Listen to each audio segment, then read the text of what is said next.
Metro rail திட்டங்கள். 3 வழித்தடங்களில் 63,246 கோடி ரூபாய் மதிப்பீட்டில் 118.9 கிலோமீட்டர் தூரத்திற்கான சென்னை மெட்ரோ ரயில் திட்டத்தின் 2ஆம் கட்ட பணிகள் விரைந்து நடைபெற்று வருகின்றன.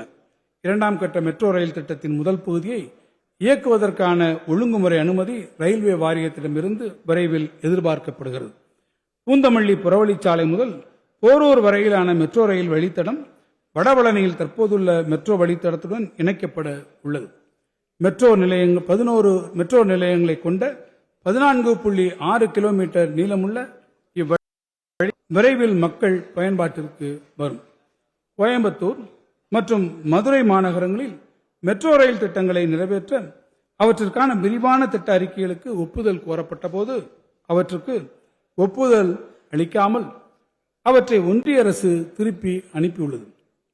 கோயம்புத்தூர் மற்றும் மதுரை மாநகரங்களில் 20 லட்சத்திற்கும் குறைவான மக்கள் தொகையே உள்ளதாக குறிப்பிட்டு இந்த திட்ட அறிக்கைகளுக்கு ஒப்புதல் அளிக்கப்படவில்லை என ஒன்றிய அரசு விளக்கம் அளித்துள்ளது.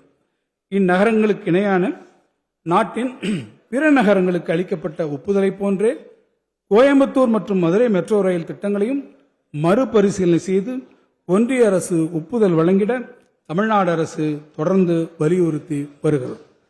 சென்னை விமான நிலையம் முதல் கலைஞர் நூற்றாண்டு பேருந்து முனையம் அமைந்துள்ள கிளாம்பாக்கம் வரையிலும், கோயம்பேடு முதல் பட்டாபிராமம் வழியாக ஆவடி வரையிலும், திருப்பெரும்புதூர் வழியாக பூந்தமல்லி முதல் சுங்குவார் சத்திரம் வரையிலுமான புதிய வழித்தடங்களில் மெட்ரோ ரயில் திட்டங்களை நிறைவேற்றிட மாநில அரசு கொள்கை ரீதியிலான ஒப்புதல் வழங்கி ஒன்றிய அரசின் ஒப்புதல் மற்றும் நிதியுதவிக்கு பரிந்துரைத்துள்ளது. ஒன்றிய அரசின் ஒப்புதல் மற்றும் நிதியுதவியை எதிர்நோக்கி மேற்காணும் திட்டங்களுக்கான நிலம் கையகப்படுத்துதல், பயன்பாட்டு அமைப்புகளை மாற்றியமைத்தல் போன்ற ஆரம்ப கட்ட பணிகளை மேற்கொள்வதற்கான நிர்வாக ஒப்புதலையும் மாநில அரசு வழங்கியுள்ளது. சென்னையின் பிராட்வே பேருந்து நிலையம் அமைந்துள்ள பகுதியில் ஒருங்கிணைந்த பன்முக போக்குவரத்து வசதிகள் கொண்ட பேருந்து நிலையம், நவீன வசதிகளுடன் அலுவல வளாகம் மற்றும் குரலகம் மேம்பாடு ஆகியவற்றுக்கான கட்டுமான பணிகள் 823 கோடி ரூபாய் மதிப்பீட்டில் தற்போது நடைபெற்று வருகின்றன.